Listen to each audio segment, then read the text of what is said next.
Thank you very much, John. Good morning. Some of you were here yesterday, and there are others of you that weren't here yesterday. But yesterday I talked about what it means to be the beloved children of God. What does it mean to be called the beloved? And that we're all called at our baptism, just as it was announced at Jesus' baptism. This is my beloved Son. Hear ye him, listen to him. The same is said about us. God says that about us. We are baptized. This is my beloved child. Listen to him or listen to her. And we're also called, as Jesus was called, when he announced his mission, when he went into the synagogue and he rolled the scroll of Isaiah that said what his mission was. That he was sent to bring the good news to the poor, to proclaim liberty to captives, to set the downtrodden free, and to declare the year of God's favor. That was his mission. He announced it, and then he went and he saw it through. And yesterday I gave some examples of how he did that. You know how the disciples started to follow him, and then how I went through the earlier chapters of John, how he took them to Cana and what that meant. And then the call of Nicodemus, the man who was afraid to be seen with him, and yet Jesus drew him to his Father. And how he explained to Nicodemus that he needed to be free to work for unity. He needed to be born again of the Spirit to work for unity, to work for God. And then he himself showed his disciples what that means by taking and healing the young man, meeting the woman at the well, the Samaritan woman, and getting her to announce the good news, the transformation of the woman. And then next, at a very early stage in the disciples' life with him, taking them to that asylum, that awful asylum, the sheep food for all the sick and the lame, of all kinds of disease were there, and he cured the man after 38 years. That was Jesus' mission. And that is our mission too, to pick out the downtrodden, to pick out those who are settled, and to set them free. And today I go on in John's Gospel, and I on to chapter 6. Chapter 6 of John's Gospel. It is a wonderful opening to it, where we see Jesus going with his disciples across the Sea of Galilee, across the other side of Tiberias. And crowds followed him, and he took them up the mountain. And he said to his disciples, have they got something to eat? What have they got to eat? And of course they had very little. They had 5 loaves and 2 fishes, and they had, I think, 200 denarii. And of course that wasn't enough. And he got them to sit down. Of course, to get 5,000 people to sit down is a miracle in itself. To get 1,000 people here to sit down is a miracle. That's probably a bigger, getting them to sit down in groups of 60 was a bigger miracle than increasing the loaves. But he did get them to sit down, and he increased the loaves and fishes, and they had plenty, and they had some over, and he made sure it was collected. And that's a beautiful story. It's a beautiful story to read in the beginning of chapter 6 of John's Gospel. And there was great excitement amongst the people because they saw this man who transformed the situation where they had nothing. In one of the accounts, some of that scene, some of the disciples said to Jesus, "Listen, I'm going to the town to eat." But Jesus said no. But whatever account, it is the story of the loaves and fishes, the increase, the multiplication of the loaves and fishes. So people got very excited and they saw this great man. But Jesus immediately sensed that they wanted him to be a king. They wanted him to take a new role, to be very important, to be a great leader, strong leader, because he'd worked this miracle. Galileans, they were looking for that really. They were looking for a leader. But Jesus sensed that. And what did he do? He fled. He escaped and he left them. And you know, it's one of the easiest things in the world to get caught up into that. That when people think we're great, to feed ourselves with that and to take on a sense of importance because we have done some good. It's very easy to get caught into that and to lose our sense of mission. Jesus knew his mission, and he didn't want that. He knew he didn't come to be a worldly king. He knew he didn't come to be treated and adored himself. He knew his mission was to do the work for the Father. And that is our work too. It isn't really to get adulation for whatever we do. It is simply to do the work that we are called to do and give thanks if it is fruitful. Sometimes it is fruitful and sometimes it is not. But to give thanks to God because it is all God's work. And that's one of the great lessons, I think, in that multiplication. Often it's not talked about. The fact that Jesus simply said, and what he leave behind him, he left people in great confusion. The disciples were totally confused. Here they were absolutely delighted. Peter was delighted with himself. Peter loved strong people, delighted with Jesus. And then all of a sudden he disappeared. So then it got late.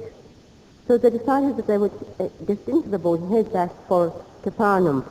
Capernaum seemed to have been a place that they always headed for.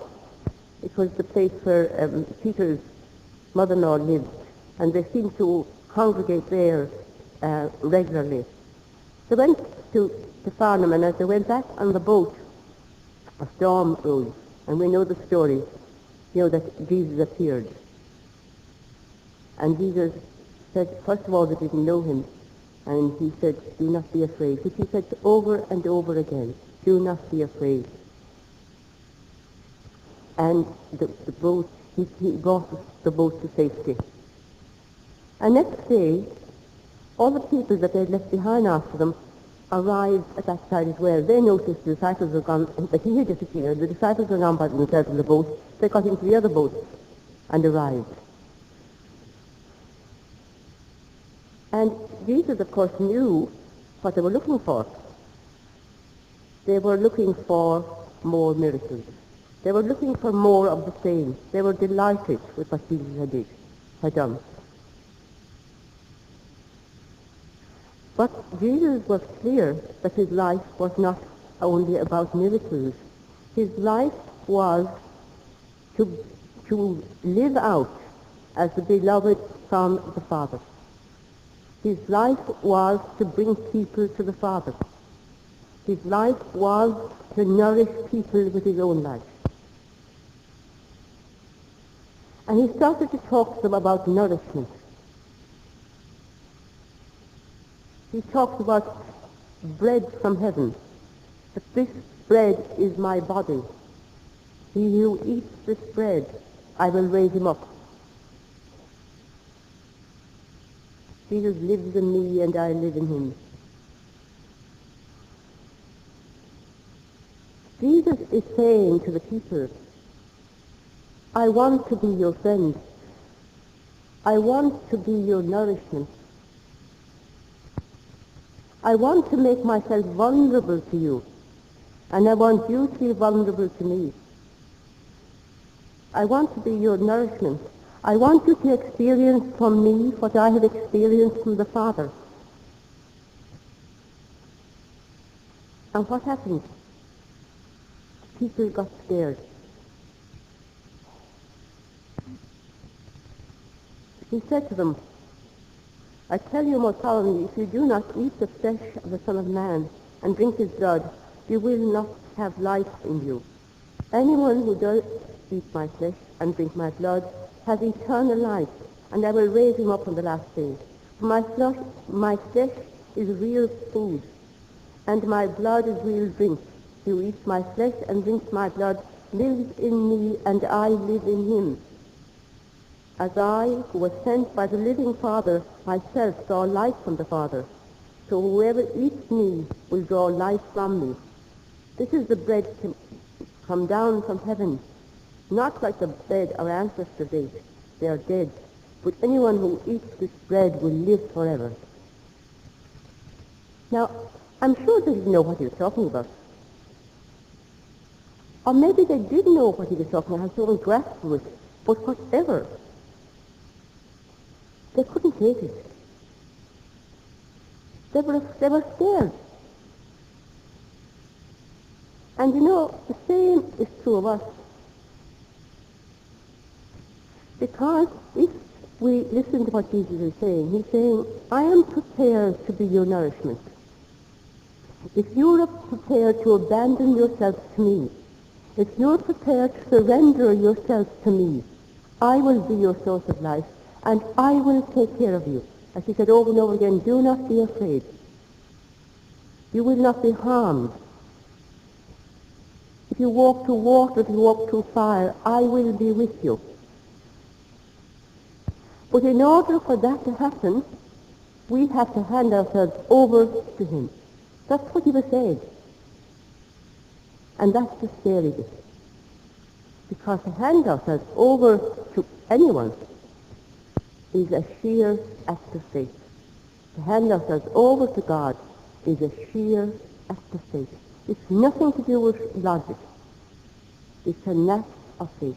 And that's the message that Jesus was teaching in the miracle of the loaves of fishes. Of course it was about the Eucharist. But often we think it's just about the Eucharist, and when we celebrate the Eucharist, we're reminded of that. But it was about the Eucharist in the deepest possible sense. It was about a surrendering of ourselves to God, our total lives, to have God lead us. Now this is a very difficult thing to do, we all know that, and it scares us. Because we wonder if we do that, what is he going to ask us? What is he going to ask me to do?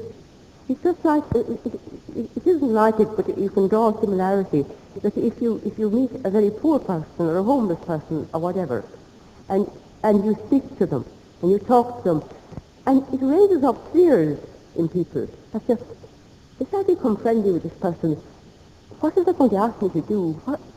Where will they lead me? And that is true of the poor. They do lead us in a direction often that we don't understand, often maybe we don't want to go, but they lead us. Because often they're God's messengers to us. But like the story of the Good Samaritan, I mean, why did the priest and Levite not stop to get down to the man in the gutter? Because they were afraid of what would happen to them. What will happen to me if I get down to this poor man in the gutter? What will happen to me? Where will I be led? And that's a question we all ask all the time. What will happen to me if I hand myself over to God? And faith tells us that we will be cared for. But the people, they couldn't take it. And they left him. They simply all left him. And in John, it tells us, at the very end of John, it tells us that they asked him, about the bread, and he said, he answers them, it is the Spirit that gives life. The flesh has nothing to offer. The words I have spoken to you are spirit, and they are life. But there were some who did not believe. But Jesus knew from the outset that those who did not believe, and he knew that there were some who would betray him. This is why I told you that no one can come to me unless the Father allows him. And after this, many of his disciples left him and stopped going with him. It wasn't only the leaders who left him. Even at this stage, the leaders were suspicious of him. It was his disciples. They walked away from him. And they left him, and he turned to Peter and he said, will you also go away? And he answered, to whom shall we go? You have the message of eternal life. But I'm sure Peter was shaking in his boots, because Peter loved when the crowds were following him. And even at the end of that chapter, there's a mention of Judas. That was That was the end of chapter 6, which started so beautifully, with Jesus being proclaimed as this wonderful man. And by the end of it, nearly all of them had walked away. And that's what we have to expect as followers of Christ. That today, people can tell us we're great, and tomorrow we can be knocked from that pedestal very quickly. And the only thing we have to hold on to in all that is faith. Our faith is that if we are doing the will of the Father, then we will be unshaken in our belief. So the message in that for us is, are we prepared to allow Jesus to be our source of strength? And are we prepared to live by the power and the strength of God? It's about trusting God completely, handing our lives over to Him. I know a couple who have a child, he's now 16, but when he was 6, he got convulsions, and as a result of it, he was brain damaged. And the parents were very upset, and they prayed and they prayed and they prayed fervently that he would be cured. And then one day I met them, and they were very, very happy, and I asked them how the infant was, and he said he's fine. And I said, is he any better? And they said, he's great. So we talked a bit about it. But it wasn't the infant that had changed, it was they who had changed. They, through the grace of God and the prayer, turned what seemed to be a very dismal situation into a beautiful situation. So Vincent, who was now 16, still very brain damaged, became for them something beautiful. Something who 10 years earlier was frightening, was shocking, and they prayed for the miracle. The miracle was wrought in themselves. And that is what the strength of God means. That is what Christ meant about, I will nourish you. No matter what your difficulties are, I will nourish you. And often it is the poor that teach us that. They teach us their reliance on the strength they haven't got, on the sources that they haven't got. They rely on the power and the strength of God to transform their situation.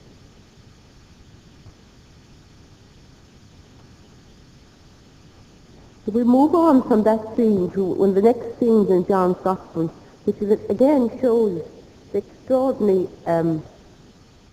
spirit of Christ and the extraordinary love of Christ.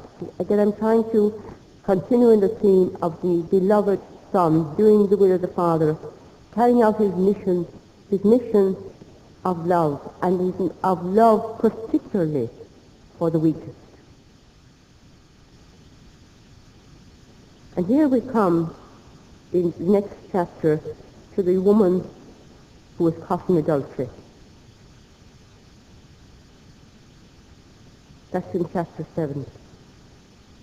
This woman was caught in adultery, and it was the custom that a woman caught in adultery would be stoned to death. And Jesus came along, and the leaders were quite suspicious of Jesus. They wanted to trap him, because he had been teaching a lot about forgiveness. So they said to him, what do you say? This woman was caught in adultery. Moses' law says that she should be stoned. What do you say? They didn't care. Those men didn't care about the woman. Those men didn't care about Jesus. Those men only wanted to trap Jesus. Because if he said, obey the law of Moses, they would have said, well then, what was all your talk about forgiveness? And if he had said, she should be forgiven, they would say, you're not obeying the law of Moses. So no matter what he did, or said, he would be trapped. So Jesus said nothing. And you know that story too. He started to write on the ground. And then he said, let him who is without sin cast the first stone. And we know the story. They started to sneak away one by one, starting with the elders. And then the scene totally changes. And he's there alone with the woman. And he turns to her and he says, has no one condemned you?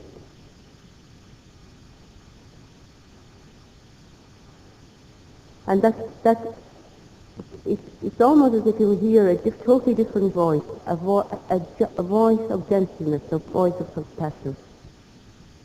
We can imagine the way he looked at the woman, the way he looked at her as compared with the way that the men looked at her.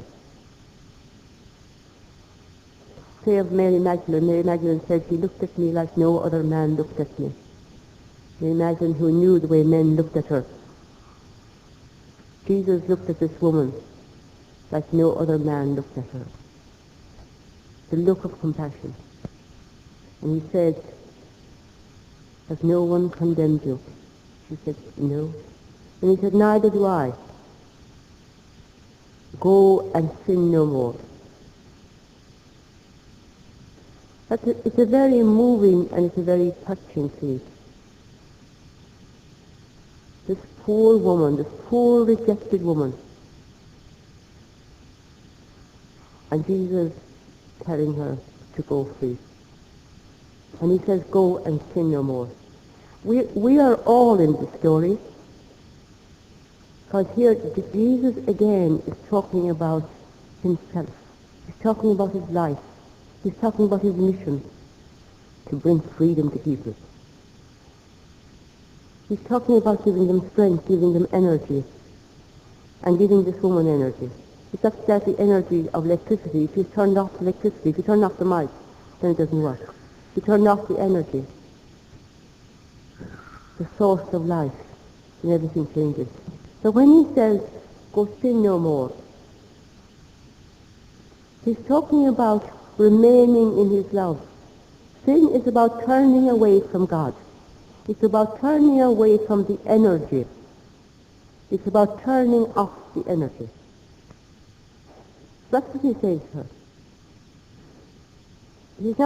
It's not a correction. Go and sin no more. It is an invitation to her to turn to him, the source of energy. He's saying to her, put your hand in mine and we will walk together. And that he's saying to us all the time. Put your hand in mine and I will walk with you. That's what he was saying to the woman caught in adultery. And he's saying to each of us, I know you, I know you, I know every twist and turn in you. I know your weaknesses and your strengths. But I don't condemn you. I just want you to trust me. I want you to move from fear to trust. And if you trust me, you will be fine. He was also talking about guilt. There was a lot, people suffered a lot from guilt, as people still do, and people often make connections between sickness and sin. Very soon after this in John's Gospel, they meet the man who was blind from birth. And the disciples say to Jesus, is this man blind because of the sins of his parents or his parents' parents? And Jesus got cross and he said, no, he's not. He's not blind because of that. He is blind. It is that the work of God may be accomplished in him. It is that the work of God may be displayed in him. That's why he's blind. And that's what we're all here for. That's our only purpose on earth. That the work of God may be displayed in us, may be accomplished in us. But people have great difficulty in understanding that. And people, in fact, the gospel today, you will see that there is the cure of the paralytic. And when Jesus said, your sins are forgiven, people got really angry. Who's this man who has power to forgive sins? They made a connection between guilt and sickness. And Jesus was saying, there is no connection. People are the way they are in order the work of God is accomplished in us. And he said to the man born blind, rise up and walk. That is a very important question for us. The question of liberation from guilt. He liberated that woman caught in adultery from guilt. He said very clearly to the disciples about the man born blind, it's nothing to do with his sins or his parents' sins or his grandparents' sins. And we hear that even today. We hear, I've heard parents say to me not so very long ago, not long ago at all, that their child was born with San bifida child. And he said, when I saw him, the first thing I said, what did I do to God that he would send me a child like this? That was the first thing that came into his mind. And then he realized what he had said. Because he had done nothing. God isn't like that. God is about love and trust and wanting to strengthen us and give us energy. And he wants to ensure that we can live life to the full, that the work of God may be displayed in us. And it doesn't matter who we are, or what we are, or how we live our lives, or what kind of jobs we have, or whether we don't have jobs. It doesn't really matter. The only thing that matters is that we are doing the will of God, that we are doing what we were called to do at our baptism, as beloved children of God.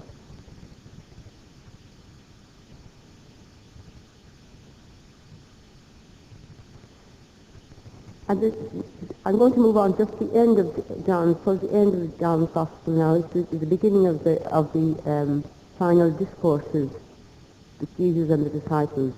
And it is the washing of feet, just at the Last Supper. And we know that story too, about they were sitting around the table, and Jesus got up, and he took off his outer garment.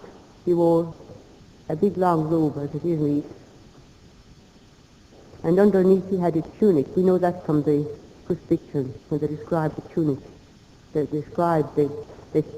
tore up the robe in pieces, and the soldiers used it to mop up the place. But the tunic was seamless, so they cast lots. So he had his tunic, and he went to wash the disciples' feet. And he went to Peter. And Peter nearly had apoplexia. He said, you will not wash my feet. You will not wash my feet. Peter had a very definite notion of hierarchy. He knew that Jesus was the master. And he knew that the master should be served. But he did not believe that the master should be a servant. He found it very difficult to accept that. He simply didn't understand Jesus' vision, even though he had been with him for so long. He did not understand where Jesus was coming from. And that gives us a good idea of the patience of Jesus, and the love of Jesus, and the tolerance of Jesus, and his love of us. That Peter was with him for so long, but he didn't have an idea that Jesus' mission was to be a servant. And Jesus said to him, if I do not wash your feet, you can have nothing to do with me. It's all over. I have nothing to do with you. And then Peter said, oh, please wash my feet, wash my head, wash all of me. I want to be part of you. But he didn't understand the deeper meaning. Peter liked the strong leader, and he saw Jesus as a strong leader. And we know that later on that night, when 3 times people said to Peter, you were a friend of Jesus, you know him. We saw you with him. You have the same accent. He said, I don't know him. And the third time he swore, he said, I do not know this man. I do not know him. And you know, Peter did not know that Jesus. Peter knew the strong Jesus, the leader, but he didn't know this weeping, broken man. He didn't know him. And yet, that is the servant. That is the servant that Isaiah talked about. That is Jesus. And we all like strong leaders. We all like to be part of a strong church. We all like to see strong cardinals and bishops and priests and religious. And we get very upset if they're not strong.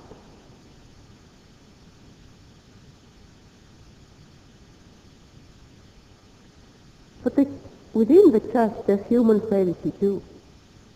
And we're all frail. And we're not all strong at all times. And if we were, we would be intolerable. We would be hard people. It is our human frailty that softens us, that keeps us humble.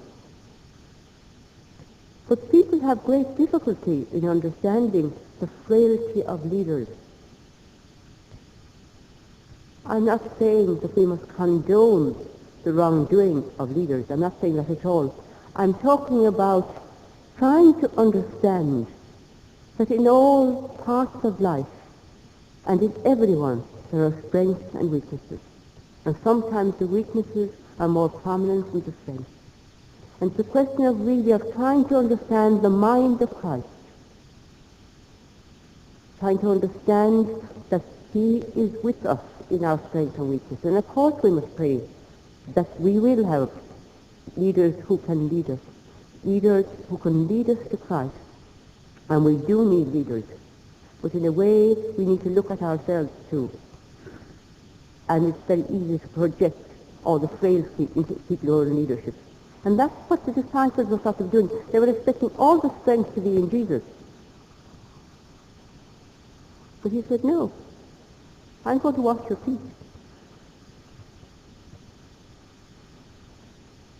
It takes a lot of time, I think, to understand what Jesus is saying to us there about service. What he's saying to us about how we should serve others. Because that's what he's talking about. He's talking about a life of service. He said to them that what I do, he said, I want you to do. He said, if I wash your feet, I expect you to wash each other's feet. I have done this as an example for you. I have done this as an example for you. That's the only time in Scripture he says that.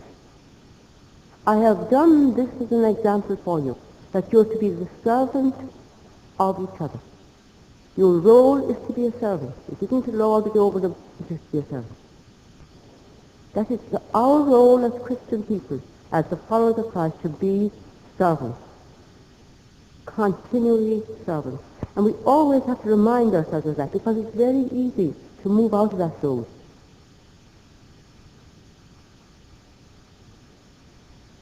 So the question for us is, how can we be servants?